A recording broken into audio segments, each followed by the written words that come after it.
Hello, welcome to Tanuja creations. ಇವತ್ತಿನ recipe ಒಂದು ಗೋಂಗೂರ ಪಚ್ಚಡಿ. ತೆಲುಗಲ್ಲಾದರೆ ಪಚ್ಚಡಿ ಅಂತಾರೆ, ಕನ್ನಡದಲ್ಲಾದರೆ ಚಟ್ನಿ ಅಂತಾರೆ.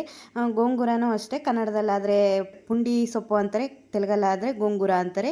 ಇದು ಕೇಳಿ ಬೇರೆ ಮಾಡಿಸ್ಕೊತಾ ಇದ್ದಾರೆ, ನನಗೂ ಬರಲ್ಲ. ಆದ್ರೂ ನಾನು ನನ್ನ ಫ್ರೆಂಡನ್ನು ಕೇಳ್ಕೊಂಡು ಮಾಡ್ತಾಯಿದ್ದೀನಿ. ನಮ್ಮ ಫ್ರೆಂಡು ತುಂಬ ಚೆನ್ನಾಗಿ ಮಾಡ್ತಾಳೆ, ನನಗೂ ಇಷ್ಟ ಆಯಿತು ನಮ್ಮ ಫ್ರೆಂಡ್ ಮಾಡೋದು. ನಮ್ಮ ಫ್ರೆಂಡೂ ಆಂಧ್ರ ಸ್ಟೈಲಾಗಿ ತೋರಿಸ್ಕೊಡ್ತಾ ಇದ್ದಾರೆ. ತುಂಬ ಟೇಸ್ಟಾಗಿರುತ್ತೆ, ತುಂಬ ಚೆನ್ನಾಗಿರುತ್ತೆ. ಒಂದು ಸಾರಿ ನೀವು ಟ್ರೈ ಮಾಡಿ ಹೇಗಿದೆ ಅಂತ ಕಮೆಂಟ್ ಬಾಕ್ಸಲ್ಲಿ ಕಮೆಂಟ್ ಮಾಡಿ ಫ್ರೆಂಡ್ಸ್. ಚಟ್ನಿ ರೈಸಿಗಾಗಲಿ ಚಪಾತಿಗಾಗಲಿ ಬಿಸಿ ಬಿಸಿ ರೈಸಿಗೆ ತುಪ್ಪ ಹಾಕ್ಕೊಂಡು ತಿನ್ನಬೇಕು, ಸೂಪರಾಗಿರುತ್ತೆ ಟೇಸ್ಟ್ ಮಾತ್ರ. ನನ್ನ ಫ್ರೆಂಡ್ ಈ ಚಟ್ನಿ ತೋರಿಸ್ದಾಗಿಂದನೂ ನಾನು ಮಾತ್ರ ಅದೇ ಥರನೇ ತಿನ್ನೋದು, ತುಪ್ಪ ಹಾಕ್ಕೊಂಡು ರೈಸಲ್ಲಿ. ನನಗಂತೂ ಭಾಳ ಇಷ್ಟ. ನಾನು ಇಲ್ಲಿ ಸೊಪ್ಪನ್ನ ತೊಳೆದ್ಬಿಟ್ಟು ಬಟ್ಟೆಯಲ್ಲಿ ಆರಿಸಿ ತಗೊಂಡಿದ್ದೀನಿ. ನಾನು ಈ ಪಚ್ಚಡಿ ಮಾಡ್ಬೇಕಾದ್ರೆ ಸೊಪ್ಪಿನ ಮೇಲೆ ವಾಟರ್ ಇದ್ದರೆ ತಡಿಯಲ್ಲ, ಹೊರಗಡೆ ಇಟ್ಟರೆ 10 ಡೇಸ್ವರೆಗೂ ಇರುತ್ತೆ. ಅದೇ ಫ್ರಿಜ್ಜಲ್ಲಾದರೆ 1 ಮಂತ್ವರೆಗೂ ಇರುತ್ತೆ. ಟೈಮೂ ಭಾಳ ಹೊತ್ತಿಡಿಯಲ್ಲ. ಈ ರೆಸಿಪಿಗೆ ಬೇಗನೆ ಮಾಡ್ಕೋಬೋದು. ಬನ್ನಿ ಈಗ ಯಾವ ಥರ ಮಾಡೋದು ಅಂತ ತೋರಿಸ್ಕೊಡ್ತೀನಿ. ಫಸ್ಟು ಒಂದು ಬಾಣಲೆಯಲ್ಲಿ 5ರಿಂದ 6 ಸ್ಪೂನ್ ಎಣ್ಣೆ ಹಾಕ್ಕೊತಾ ಇದ್ದೀನಿ. ಹಾಗೆ 1 ಸ್ಪೂನು ದೆನಲ್ ಬೀಜ ಹಾಕ್ಕೊತಾ ಇದ್ದೀನಿ. ಹಾಗೆ 1 ಸ್ಪೂನು ಜೀರಿಗೆ ಹಾಕ್ಕೊತಾ ಇದ್ದೀನಿ. ಇವೆಲ್ಲ ಚೆನ್ನಾಗಿ ಫ್ರೈ ಆದಮೇಲೆ ಒಣಮೆಣಸಿನ್ಕಾಯಿ ತೊಗೊಂಡಿದ್ದೀನಿ. 1/4 kg ಆಗೋಷ್ಟು. ನೀವು ಖಾರ ತಕ್ಕಷ್ಟು ಹಾಕ್ಕೋಬೋದು. ನನಗೆ ಭಾಳ ಬೇಕು, ಹಾಗಾಗಿ ಭಾಳ ತೊಗೊಂಡಿದ್ದೀನಿ. ನೀವು ಎಷ್ಟು ಬೇಕು ಅಷ್ಟು ಹಾಕ್ಕೊಳ್ಳಿ, ಸೊಪ್ಪಿಗೆ ತಕ್ಕಷ್ಟು. ಇಲ್ಲಿ ಒಣಮೆಣಸಿನ್ಕಾಯಿನ ಕಲರ್ ಚೇಂಜ್ ಆಗೋವರೆಗೂ ಫ್ರೈ ಮಾಡಿ ಇಟ್ಕೋಬೇಕು. ಈ ಫ್ರೈ ಆಗಿದೆ, ಒಂದು ಪ್ಲೇಟಲ್ಲಿ ತಗೊತಾ ಇದ್ದೀನಿ. ಇದನ್ನು ಒಂದು ಸ್ವಲ್ಪ ತಣ್ಣಗಾದ್ಮೇಲೆ ಒಳ್ಳಲ್ಲಿ ಹಾಕ್ಕೊಂಡು ಮ್ಯಾಶ್ ಮಾಡ್ಕೊಳ್ಳೋಣ. ನಾನು ಒಳ್ಳಲ್ಲಿ ರುಬ್ತಾ ಇದ್ದೀನಿ, ನೀವು ಬೇಕಂದ್ರೆ ಮಿಕ್ಸಿಯಲ್ಲೇನೂ ರುಶ್ ಮಾಡ್ಕೋಬೋದು. ತಗೊಂಡಾದ್ಮೇಲೆ ಅದೇ ಬಾಂಡಿಲಿಯಲ್ಲಿ ಒಂದು 10 ಸ್ಪೂನ್ ಆಗೋಷ್ಟು ಎಣ್ಣೆ ಹಾಕ್ಕೊತಾ ಇದ್ದೀನಿ. ಯಾಕಂದರೆ ಭಾಳ ಆಯಿತು ಅನ್ಕೋಬೇಡಿ, ಇದಕ್ಕೆ ಸ್ವಲ್ಪ ಜಾಸ್ತಿನೇ ಹೋಗೋದು ಎಣ್ಣೆ. ಹಾಗಾಗಿ ನಾನು ತೊಳೆದು ಆರಿಸ್ಕೊಂಡು ಇಟ್ಕೊಂಡಿದ್ದೆಲ್ಲ ಸೊಪ್ಪು, ಅದನ್ನು ಈಗ ಮತ್ತು ಬಾಣಲಿಯಲ್ಲಿ ಹಾಕ್ಕೊತಾ ಇದ್ದೀನಿ. ಸೊಪ್ಪನ್ನ ಚೆನ್ನಾಗಿ ಫ್ರೈ ಮಾಡ್ಕೊಳ್ಳೋಣ.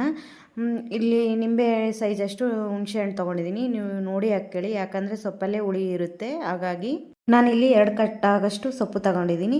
ನೀವು ಆದಷ್ಟು ಎಳೆ ಸೊಪ್ಪೆ ತಗೊಳ್ಳಿ, ಬಲ್ತಿದ್ದಾದರೆ ಸ್ವಲ್ಪ ಲೇಟ್ ಆಗುತ್ತೆ, ಟೇಸ್ಟೂ ಬೇರೆ ಬರುತ್ತೆ. ಎಳೆದಾದರೆ ತುಂಬ ಚೆನ್ನಾಗೇ ಇರುತ್ತೆ ಟೇಸ್ಟೂ.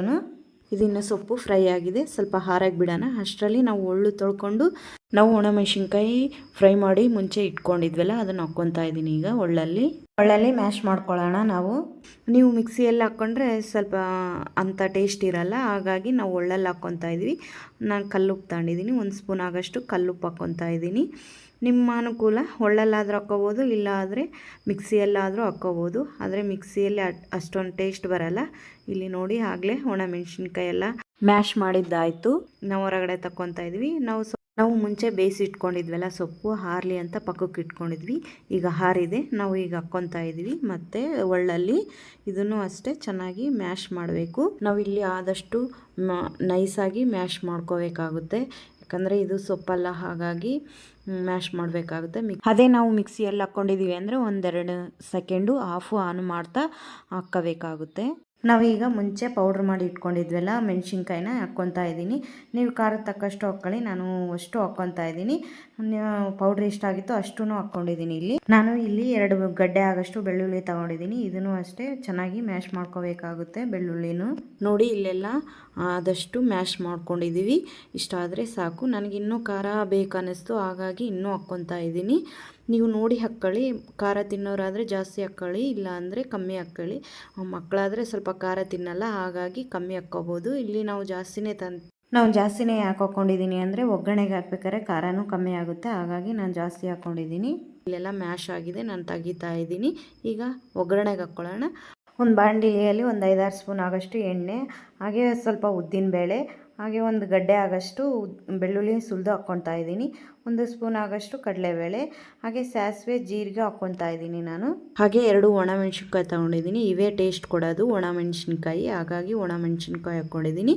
ಸ್ವಲ್ಪ ಹಸಿ ಕರಿಬೇವು. ಈಗ ಒಗ್ಗರಣೆಯಲ್ಲಿ ಮುಂಚೆ ಚಟ್ನಿ ಮಾಡಿ ಇಟ್ಕೊಂಡಿದ್ವಲ್ಲ ಅದನ್ನು ಹಾಕ್ಕೊತಾ ಇದ್ದೀನಿ. 1-2 ಸೆಕೆಂಡ್ ಬಿಸಿ ಮಾಡಿದರೆ ಸಾಕು, ಭಾಳ ಹೊತ್ತೇನು ಬಿಸಿ ಮಾಡೋ ಅವಶ್ಯಕತೆ ಇಲ್ಲ. ನೋಡಿ ಎಷ್ಟು ಈಸಿಯಲ್ಲಿ ಮಾಡ್ಕೊಂಡಿವೆಲ್ಲ ಗೋಂಗೂರ, ಆಂಧ್ರ ಸ್ಟೈಲ್ ಗೋಂಗೂರ ಪಚ್ಚಡಿ. ಇದು ರೈಸಲ್ಲಿ ತಿಂದರೆ ತುಪ್ಪ ಹಾಕ್ಕೊಂಡು ತುಂಬ ಟೇಸ್ಟಾಗಿರುತ್ತೆ. ಚಪಾತಿಗೂ ರೊಟ್ಟಿಗೂ ತಿನ್ಬೋದು, ಚೆನ್ನಾಗಿರುತ್ತೆ ಟೇಸ್ಟ್ ಮಾತ್ರ. ಆಂಧ್ರ ಸ್ಟೈಲ್ ಗೋಂಗೂರ ಪಚ್ಚಡಿ ಅಂದರೆ ಎಲ್ಲರಿಗೂ ಇಷ್ಟ ಆಗುತ್ತೆ. ಅದರಲ್ಲಿ ನನ್ನ ಫ್ರೆಂಡ್ ಮಾಡಿದ್ದಾರೆ ಅಂದರೆ ಇನ್ನೂ ತುಂಬ ಚೆನ್ನಾಗಿರುತ್ತೆ. ಫ್ರೆಂಡ್ಸ್, ಇನ್ನು ಈ ವಿಡಿಯೋ ಇಷ್ಟ ಆಯಿತು ಅಂದ್ಕೊಂಡಿದ್ದೀನಿ. ಹಾಗೆ ನೀವು ಒಂದು ಸಾರಿ ಟ್ರೈ ಮಾಡಿ ಕಮೆಂಟ್ ಬಾಕ್ಸಲ್ಲಿ ಹೇಗಿದೆ ಅಂತ ತಿಳಿಸಿ. ಫ್ರೆಂಡ್ಸ್, ಈ ವಿಡಿಯೋ ಇಲ್ಲಿಗೆ ಎಂಡ್ ಮಾಡ್ತಾ ಮತ್ತೊಂದು ರೆಸಿಪಿಯಲ್ಲಿ ಭೇಟಿಯಾಗೋಣ. Okay, bye friends.